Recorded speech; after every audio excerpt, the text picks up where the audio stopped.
Ефір «Атака» триває. Я, Альвіна Сидбулаєва, приймаю естафету від своєї колеги Катерини Вишневської. І говоритиме наживо про найцікавіші і найактуальніші події, які відбуваються в нашій країні. Залишайтеся з нами.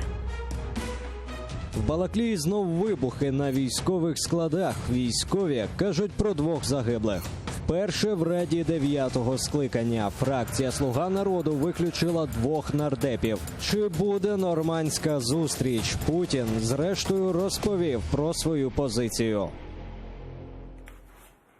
І вітаю всіх, хто долучився до прямого ефіру. Вже рада представити нашого гостя Микола Давидюк, політолог, директор аналітичного центру «Політика». Вітаємо вас. Доброго дня.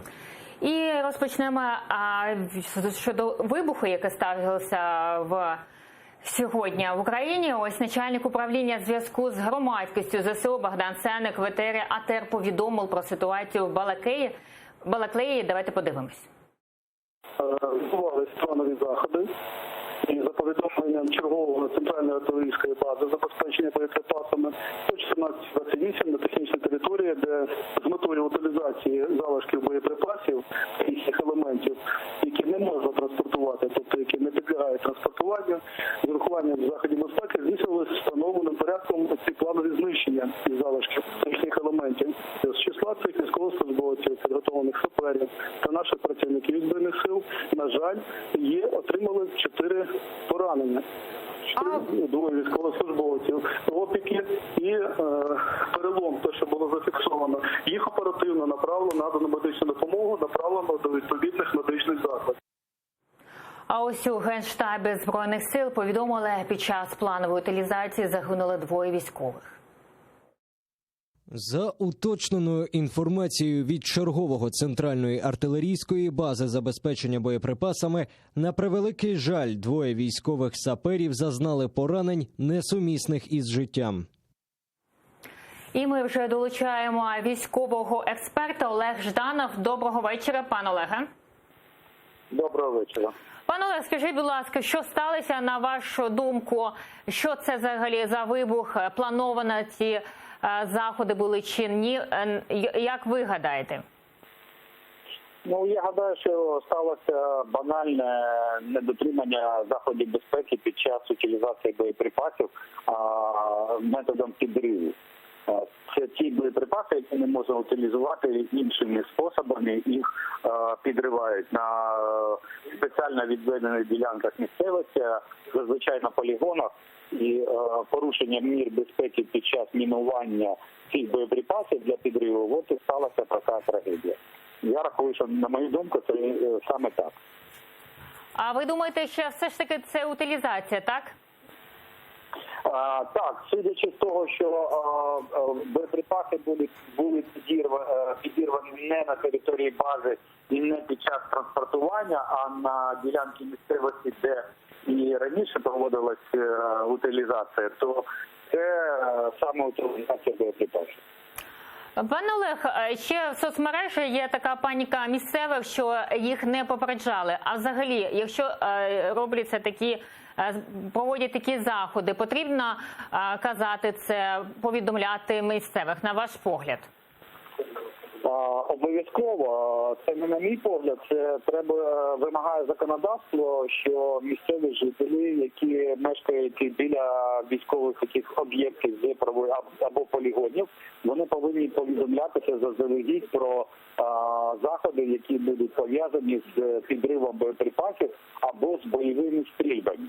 І повинно було виставлено освітлення, і цей район був повністю перекритий. Дякуємо вам. Олег Жданов, військовий експерт, був з нами на зв'язку. Пан Микола, ви як гадаєте, що це сьогодні сталося, що ми маємо 2 загиблих військових і 4 поранених? На превеликий жаль, ця трагедія принесла жертви, і хотів би висловити співчуття сім'ях загиблих під час виконання своїх службових обов'язків. Я думаю, що якраз таки найкраще слідство дасть відповіді на ці питання.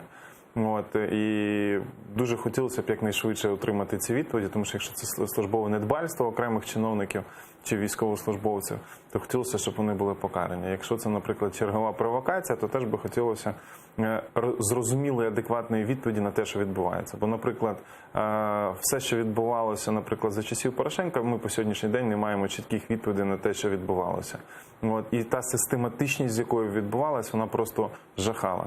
От, я думаю, що якраз таки правоохоронні органи повинні бути в першу чергу зацікавлені, тому що країна знаходиться в стані війни, і такі речі, вони зрозуміло, що не надихають ні українських військовослужбовців, ні громадян. Друга річ, це багато в чому підриває взагалі саму довіру до військових систем, які є в Україні, і щодо, власне, ефективного їх менеджменту. Тому тут, я думаю, якраз таки це виклик для молодого міністра. І, власне, він повинен якраз таки на це адекватно відреагувати. Ну, дуже хотілося, щоб це було швидко і оперативно. Побачимо, як вони будуть відповідати, і поговоримо щодо політики. Ось сьогодні двох народних депутатів «Слуги народу» виключили з фракції. Народні депутати Анна Скороход та Антон Поляков з мотивами політсили не згодні. Давайте послухаємо їх думку. Никаких доказательств, никаких фактов подтвержденных по поводу моих прогулов, моих голосований не в соответствии с фракцией, никакой сравнительной таблицы с другими депутатами не было предоставлено.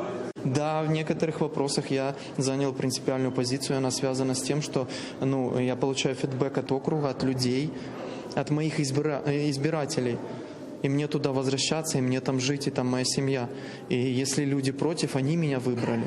Смотря на всю эту вообще ситуацию, у меня постает вопрос, а может это Давида Арахамию надо исключить за то, что он вообще не умеет управлять фракцией, и то, что они устраивают во фракции, это полный балаган.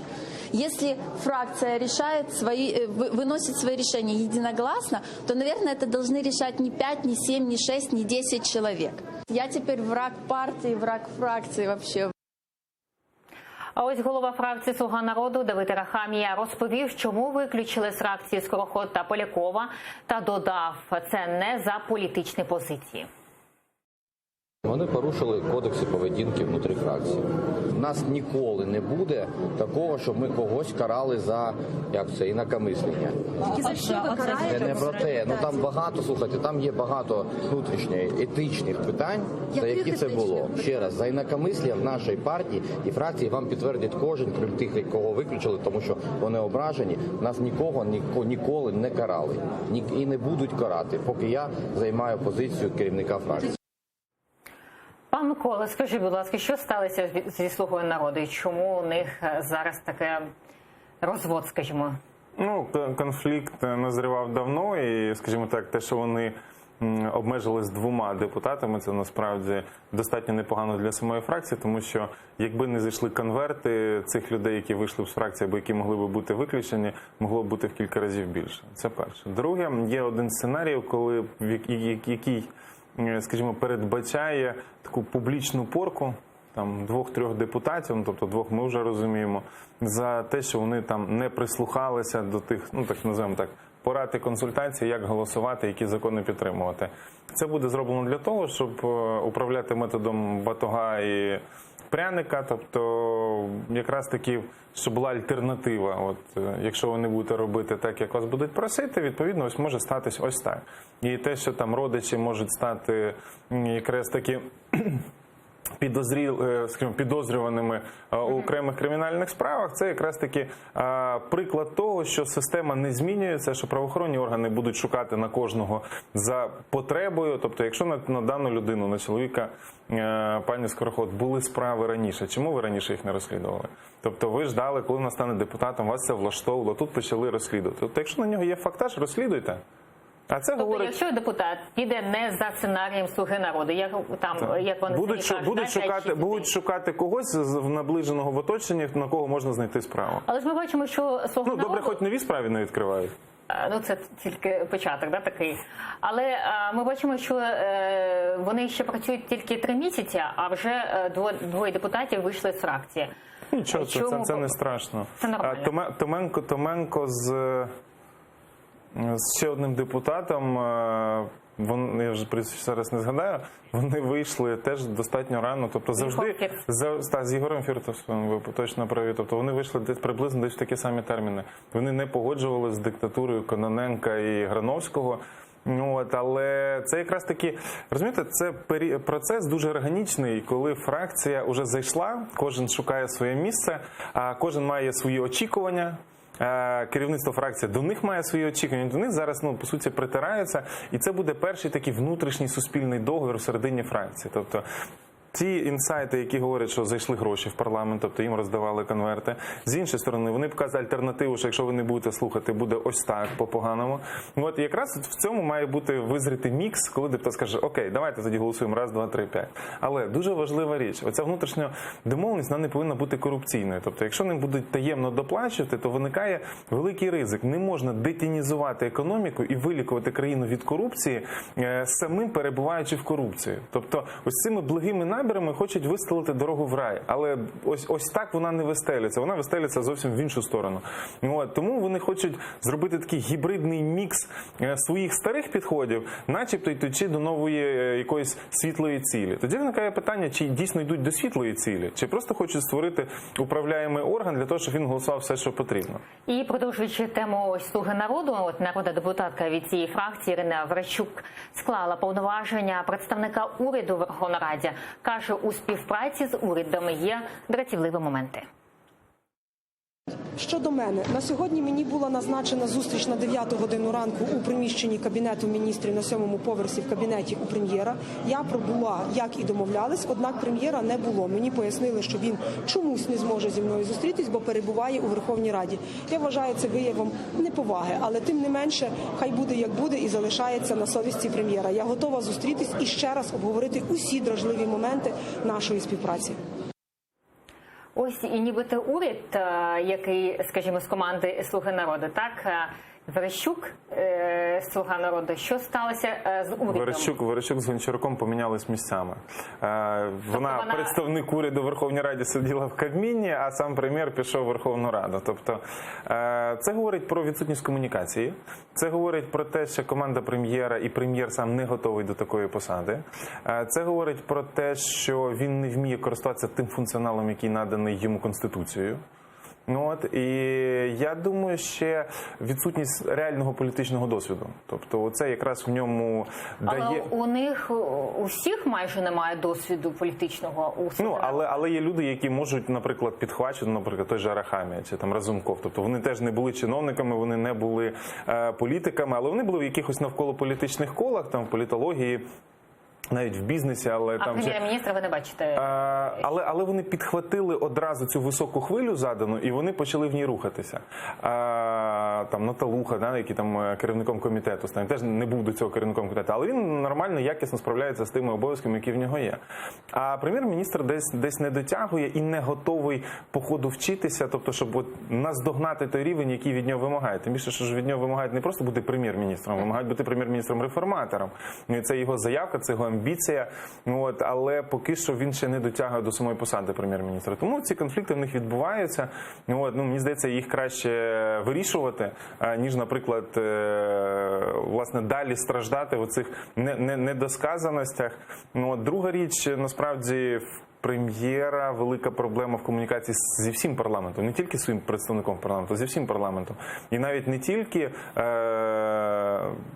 з монобільшістю, з яким у них взагалі постійні сварки, як говорять окремі журналісти, там останнє засідання, воно було на жорстко підвищених тонах, і єдине, чим він прикривався, це іменем президента і керівником його адміністрації. Зрозуміло, що це не лідерська позиція, і це не те, що може змінювати думку депутатів. Плюс у них відсутня комунікація з самим парламентом як таким. Тобто інші фракції не відчувають того, що у них є прем'єр-міністр. А ви особисто знаєте прем'єр-міністра, знайомі з ним? Ні. Ні, так? Зрозуміло. Ось обраний народний... Я не аналізував його особисті якості. Це аналіз якраз таки його політичного образу і тих вчинків, які були зроблені. Добре. А ось обраний народний депутат фракції «Європейська солідарність» Володимир В'ятрович заявив, мовляв, керівництво парламенту зумисно затягує реєстрацію його нардепа. Давайте послухаємо. Щиро здивований такою, до певної міри, навіть історичною реакцією деяких моїх колег на факт мого потрапляння в парламент, але сьогодні ще більш здивований позицією керівництва Верховної Ради України, яке чомусь не знайшло можливим забезпечити сьогодні складання моєї присяги у парламенті. Всі документи, які треба було для цього сьогодні зранку вже подані до керівництва Верховної Ради, очевидно, що справді залишається лише ухвалення рішення про те, щоб я склав присягу. Очевидно, що я готовий до того, і я сподіваюся, що все-таки проявлять і політичну мудрість, і відвагу, і врешті-решт дотримується чинного в Україні законодавства для того, щоб сьогодні я склав присягу. Дякую. А ось на своїй сторінці у Фейсбук нардепка Вікторія Сюмар виклала світлину з поданням на оскарження реєстрації В'ятровича нардепом.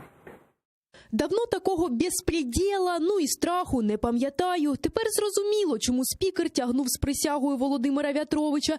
Рішення ЦВК про реєстрацію його депутатом оскаржують у суді. Ось ми бачимо, що В'ятрович готов йти в депутати, а його не приймають. Я думаю, це технічні речі. ЄС, скажімо так, як досвідчена політиканська сила, вміє маніпулювати фактами. Ну, тобто, якщо вранці подали документи, це не обов'язково, і спікер не зобов'язаний прямо в ту ж годину зробити його депутатом. А скільки потрібно часу? Дивіться, часу може бути відведено достатньо багато, тобто сьогодні вже графік був на день, плюс неповний робочий день, половина депутатів вже після 12 вже практично не було в залі. Тому зрозуміло, що він може якраз таки в наступні робочі дні це зробити по графіку, і я не думаю, що в цьому є проблема. Те, що БПП намагається там зараз розганяти зраду, це насправді так, ганяти повітря просто по кімнаті. Від цього нічого не зміниться, і там говорити, що неефективно парламент працює, вони трошки переграють. Вони непогано вміють роздувати дійсно там речі, наприклад, вони класно підхватили там вихід скорохід чи скорохода. А пані Анни, так. І вони з цього вже роблять свою трагедію, вони зараз використають цей внутрішній конфлікт для того, щоб якраз таки бити по Зеленському. А так само там з іншим депутатом. Але в даному випадку, я з великою повагою ставлюсь до В'ятровича, особливо те, що він зробив якраз таки для очищення там українського простору від ідеології російської і радянської. Це прекрасно, але це якраз таки не той привід робити якісь велику політичну сенсацію. Там немає сенсації. В'ятрович змінить якусь там ситуацію самої фракції «Європейська солідарність»? Дивіться, скажімо так, я думаю, що там єдина людина, яка приймає рішення, це Петро Порошенко, і він нікому не дасть цій фракції приймати будь-яке рішення. І навіть те, що, наприклад, депутат Бойко не зайшла, або кандидат Бойко не зайшла, це якраз таки рішення Порошенка. І ці його автократичні замашки, вони видні, причому дуже сильно. Просто позбавити на вході кандидата, випхати. А чого, як гадаєте, чому Порошенко так Тому що Порошенко приймає рішення, єдиний, хто приймає рішення. В'ятрович ідеологічно доповнить. Я думаю, що це єдина ідеологічна людина буде в фракції. Він дійсно ідеологічно переконаний, він вірить в те, що робить, і він не вперше це робив, коли був заступником в інституті, потім коли був керівником в інституті. Він, в принципі, кар'єрний політик, який має ідеологію. Скажімо так, до нього питань в мільйон раз менше, ніж до фракції, і в мільярд раз менше, ніж до Порошенка. А можливо, в мільярдів 10 раз так менше, якщо проводити аналогію з фінансами. Тому, насправді, я думаю, що він посилить весь парламент, але, насправді, він достатньо контроверсійний, і те, що вже там окремі слуги народу вже бачать там певне протистояння, тобто такі клінчі в нас будуть траплятися. І поговоримо ще про одну тему. Ось очільник Кремля Владимир Путін. Є зауваження до проведення розведень сил та засобів. Давайте слухати разом. Появляются какие-то двусмысленности. Мы видим заявление, например, министр, по-моему, иностранных дел Украины заявил о том, что Украина вообще может отказаться от Минских соглашений. Но это как? А мы что тогда будем обсуждать в нормандском формате? Второе, мы видим заявление официальных лиц о том, что в зону, откуда вернее, уже отведены войска с тяжелым вооружением, могут вернуться и другие вооруженные формирования, и милиция, и Нацгвардия Украины. Тогда все то же самое со стороны ополченцев ЛНР и ДНР. Нужно ли это, если уже войска ушли? Мне кажется, нет.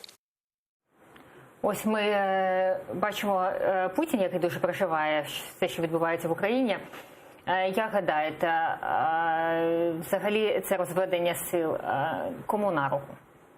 Дивіться, розведення сил – це така дуже тонка, хрупка спроба знайти мир. З нашої сторони, і з путінської сторони це якраз таки змога нав'язати Україні власні правила, власне бачення виконання Мінських угод. Це перша річ. Друга річ, Путіну дуже вигідно якраз таки загравати, але не виконувати. От це типовий його стиль, і він завжди буде знаходити причину. Третя річ, формула Штайнмаєра – це витягнуті з контексту першочерговості, як це бачить виконання Мінських угод Путін. От, але отримавши соціологію, ми бачимо, що, ну і взагалі здоровий глузд і політичний глузд говорить про те, що не можна одразу проводити вибори. Це виглядає так, що європейці багаж відповідальності скидають нам на плечі. Росіяни свої політичні хотілки скидають нам на плечі. От там вони проводять вибори без нашої участі, тобто без нашої поліції, без наших представників Центральної виборчої комісії, без контролю кордону. Тобто, ну там буде 101% за Путіна, ну і за Урганта 2%, щоб була видимість демократії.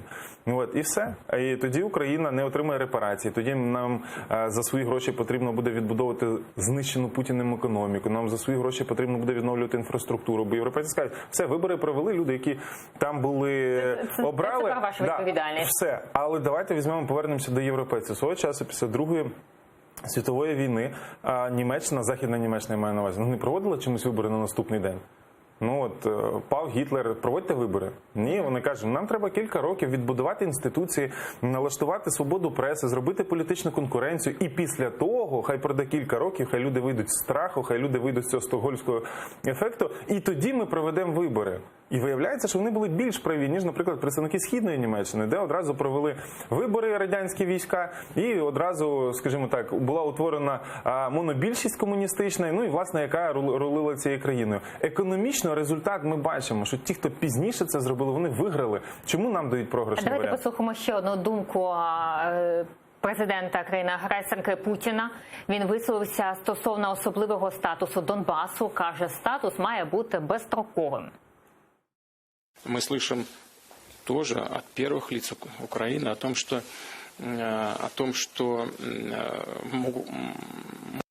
другой закон об особом статусе Донбасса. Какой? Это абсолютно ключевая вещь. Если будет принято нечто такое, что не будет согласовано ЛНР и ДНР, то тогда все мгновенно зайдет в тупик. Вообще-то когда-то европейские партнеры ставили вопрос о том, что и прямо просили Украину сделать этот закон бессрочным, не на год, не на 2, не на 3. И в свое время Порошенко согласился, да, мы должны это сделать, и мы это сделаем. Так ничего не сделал. Вот 31-го истекает срок. Дальше что? Ось і ми почули думку Путіна щодо статусу Донбасу. Яке ваше враження? Путін відчуває себе дуже впевнено після операції в Сирії, де на нього було перекинуто надзвичайно багато відповідальності. Він розуміє, що він може ще більше посилити свій вплив в Україні. Він хоче отримати Україну на відкуп, він хоче отримати вихід на європейські енергетичні ринки, ще більш посилений монопольний вплив. Про це зараз почали говорити їхні лідери думок, що вони будуть Україну там знищувати, шантажуючи ціною на газ, її підвищуючи в кілька разів, знищуючи Україну, знижуючи ціну на транспортування, знижуючи на кілька разів, тому що в них вже є альтернатива, Північний потік. І вони цим будуть важелем користуватися і маніпулювати. Для України дуже важливо сьогодні якраз таки стояти на своїх принципах, захищати свій суверенітет і незалежність. Тому що якщо ми будемо підторговувати Путіну, він нас просто знищить. Так, Микола, дивіться, а якщо ми подивимося... Штани, на які погоджувався Порошенко свого часу, там начебто хотівши обіграти його. Ще жоден політик в Україні його не обігрував. На превеликий жаль. Тому не треба пробувати. Це намагається зробити і сам Зеленський зараз. Але це дуже погано, тому що Путін досвідченіший за нього як політик. Якби це був, наприклад, якийсь конкурс, де потрібно було там кмітливо відповідати на якісь питання, більш за все Зеленський його переміг би. Можливо, навіть з рахунком 10-0. Але не треба лізти на територію Путіна і думати, що ми його там переграємо. Я маю на увазі зараз політичну територію і політику як таку, так? Нам потрібно захистити свою державу, і нам потрібно захистити людей, які сьогодні знаходяться на окупованих територіях. І треба шукати формулу вигідну для України, а не казати, що ось тут ми візьмемо, наприклад, це рішення нікому не покажемо, як це робив Порошенко, да, закрите засідання. Ви всі дурні, а я розумний, того вам не варто знати, що я там буду приймати. Але от я буду тягнути час. Так це був програш. Це було напіврішення, яке завдало удару по Україні. Зараз Порошенко перший, хто виступає проти цього. Тобто він сам це підписав, а зараз критикує Зеленського, що він такий дурний, що він щось там не так робить. Так вибачте, але ви це принесли в Україну. Ви піарилися на цьому. І ви сьогодні хочете говорити, що хтось не правий, так на вас ця відповідальність. Але він користується короткою політичною пам'яттю населення, для нього все нормально, він великий опозиціонер начебто. Але дивіться, от Зеленський йде на умови Путіна, відведення військ і так далі. Всі вони намагаються зустрітися в нормандському форматі, але Путін також каже, що треба відведення сил і військ зробити і в інших територіях, да, на Донбасі. Чому Зеленський йде на умови Путіна? Ми ж бачимо, що Путін навмисно затягує цей процес зустрічі нормандського формату. Більш того, Путін ще й блефує. Путін говорить одне, на другий день бойовики говорять зовсім інше. Тобто говорили, що розведення військ, відповідно, відновлення контролю на цих територіях. Вони говорять, ні, ніякого відновлення не буде. Бойовики заявили, що контроль над україно-російським кордоном будуть мати бойовики. Тобто Росія буде з двох сторін. Друге, вони сказали, що контроль за виборами буде мати місцева міліція, так звана. Да? В Україні ж міліції немає, це угрупування, які знаходяться на окупованих територіях. Знову ж таки, це не те, про що говорив Путін. Путін в таємних переговорах, в телефонних розмовах, він же грає зовсім іншого. А коли хтось з українських політиків на це погоджується, він починає включати зовсім іншу гру. І далі публічно нав'язує вже зовсім інші умови. А як гадаєте, буде зустріч нормандського формату? Колись буде. 3 роки ждемо. Я не впевнений, що в нормандському форматі щось вирішиться. Може таке бути, що... Тоді навіщо йти на умови? Це питання до Зеленського. Стратегія Зеленського була така, щоб показати недієздатність мінських угод. В нього зараз це не виходить. І він їде на ці перемовини, де він може бути в меншості. Раз. Друге, де він може бути в ролі захисника, захищатися, а не атакувати, тобто, щоб давайте звільнювати, звільняти територію.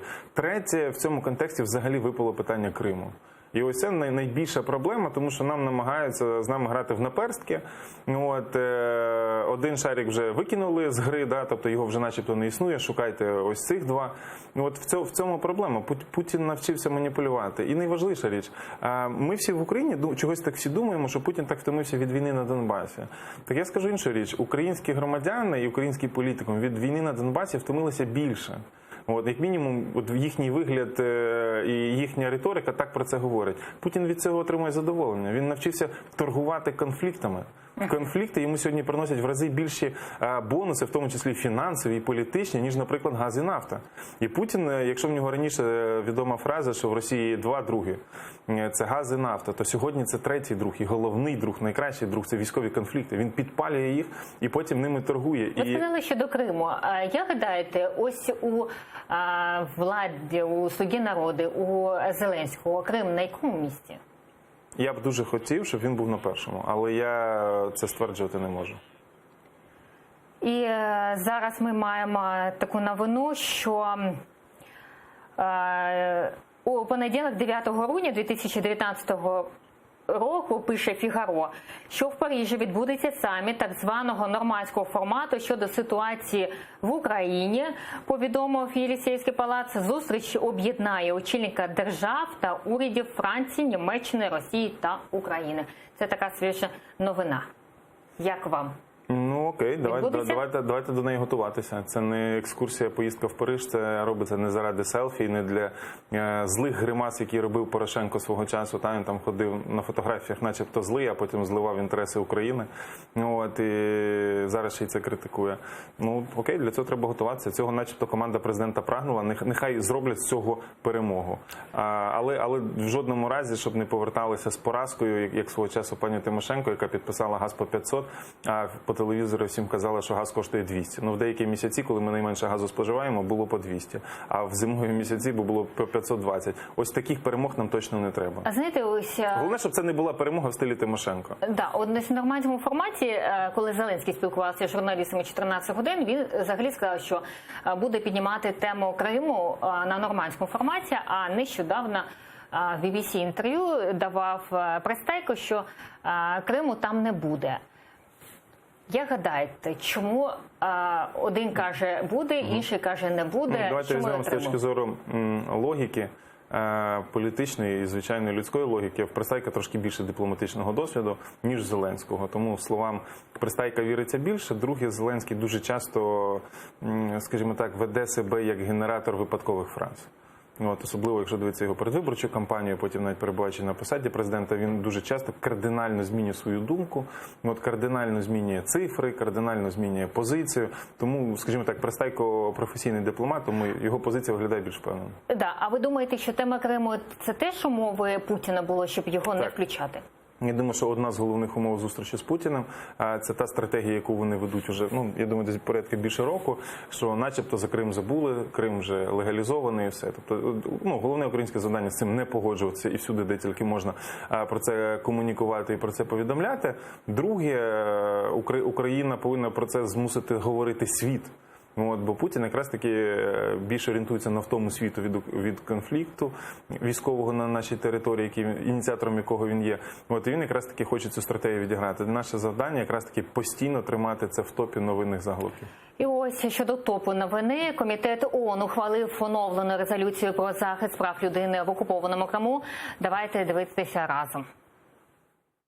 Застерігаємо про те, що отримання території або іншої переваги внаслідок агресії не може та не буде вважатися законною дією. Засуджуємо масові затримання активістів та захисників прав людини на основі звинувачень у підтримці тероризму, зокрема представників громадянської ініціативи «Кримська солідарність». Закликаємо припинити переслідування та звільнити осіб, затриманих за висловлювання думок, зокрема до початку окупації. Засуджуємо триваючу практику призову чоловіків до Збройних сил Російської Федерації та кримінального переслідування тих, хто відмовляється від служби в лавах держави-окупанта. Вимагаємо негайно звільнити усіх незаконно затриманих громадян України та забезпечити їхнє безпечне повернення на батьківщину. Закликає міжнародну спільноту продовжити у рамках міжнародної адвокації викриття порушень Російською Федерацією прав людини як на двосторонньому, так і багатосторонньому рівнях. Ось ми бачимо, що вночі ухвалили в ООН. Як гадаєте, це рішення якось впливає на Росію? Дивіться, воно не має прямої дії, тому що ООН не має виконавчого органу, який змусив би Росію, скажімо так, виконати все поставлене і вище описане. Але в той же час це сильне підґрунтя для об'єднання великої світової міжнародної коаліції проти тих безчинств, які творить Росія сьогодні в Криму, викрадаючи людей, змушуючи служити в рядах своєї армії, що взагалі виглядає надзвичайно дико. Я думаю, що це якраз таки підґрунтя для багатьох майбутніх документів, політичних, дипломатичних, коли якраз таки можна буде приймати рішення, коли можна буде якраз таки тиснути на Росію, в тому числі і приймати санкції. Я думаю, що Росія як країна надзвичайно сильно хоче цих санкцій позбутися, тому якраз таки, дякуючи таким документам, ми можемо вибудовувати архітектури нових санкцій і тиснути на Росію. Ось ви сказали щодо санкцій. Як гадаєте, з новою владою ситуація щодо санкцій, вона зміниться щодо Росії? На превеликий жаль, в оточенні Зеленського представників, які, скажімо так, перебувають в залежності або в сильній комунікації з Кремлем, надзвичайно багато. Тому, скажімо, ми можемо чекати на голи в свої ворота. І будуть деякі чиновники, які будуть спеціально підігрувати Росії, щоб санкції знялися. Як, наприклад, свого часу при Порошенку підігрували команді Януковича, яка втікала, так? Пам'ятаєте рішення української прокуратури, які відправляли листами в Лондон, що, мовляв, претензій до корупціонерів і хабарників немає. Схожі речі можуть бути тут, але в сторону Росії. Дуже дякуємо вам. Дякую вам. Микола Давидюк, політолог, директор аналітичного центру «Політика», був з нами. Дякуємо. Далі ефір продовжить «Заман українською». Тарас Кавзар підведе підсумки дня. Ми з вами зустрінемося через 20 хвилин. Не перемикайтесь, будьте з нами.